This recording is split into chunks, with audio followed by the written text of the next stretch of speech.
कभी कभी हालात इंसान को ऐसे मोड़ पर लाकर खड़ा कर देते हैं जहां नौकरी भी बोझ लगने लगती है और रिश्ते भी सवाल बन जाते हैं। एक तरफ पेट पालने की मजबूरी, दूसरी तरफ तानों की मार और हर सवाल का जवाब बस खामोशी। सीरियल वसुधा की कहानी अब उसी खतरनाक मोड़ पर पहुंच चुकी है जहां हर फैसला किसी न किसी रिश्ते को तोड़ सकता है।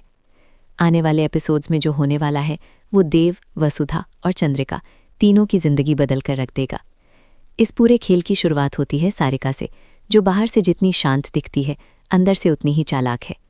वो बार बार कुरियर ऑर्डर करती है, लेकिन हर बार कंपनी को एक ही निर्देश देती है, डिलीवरी बॉय सिर्फ देव सिंह होना चाहिए।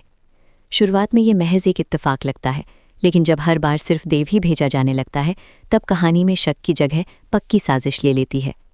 देव अपनी मजबूरी में ये काम करता रहता है क्योंकि उसे अपनी नौकरी बचानी है, अपनी माँ का पेट भरना है।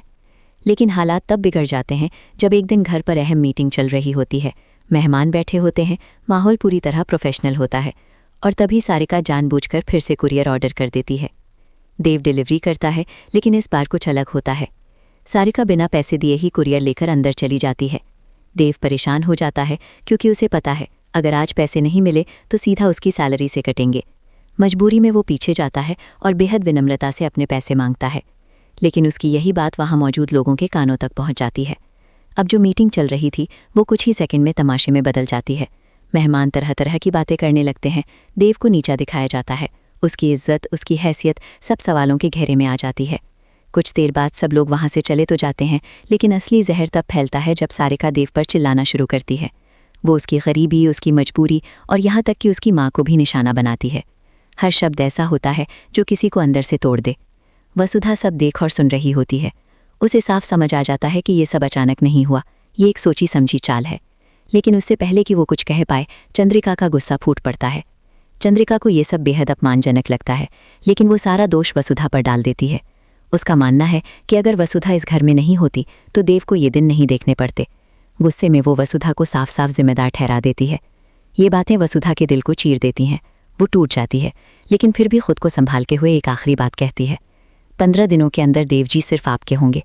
ये सुनकर हर कोई हैरान रह जाता है, क्योंकि आने वाले ट्रैक में आप देखेंगे कि वसुधा खुद ही पीछे हटने का फैसला करती है। वो देव से दूर जाने का कदम उठाएगी सिर्फ इसलिए ताकि चंद्रिका का गुस्सा शांत हो सके।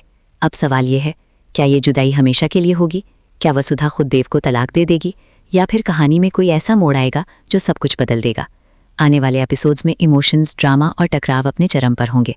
अब आपकी बारी है बताने की, क्या चंद्रिका को अपना गुस्सा छोड़कर देव और वसुधा को एक मौका देना चाहिए, या फिर ये अलगाव ही सही फैसला है?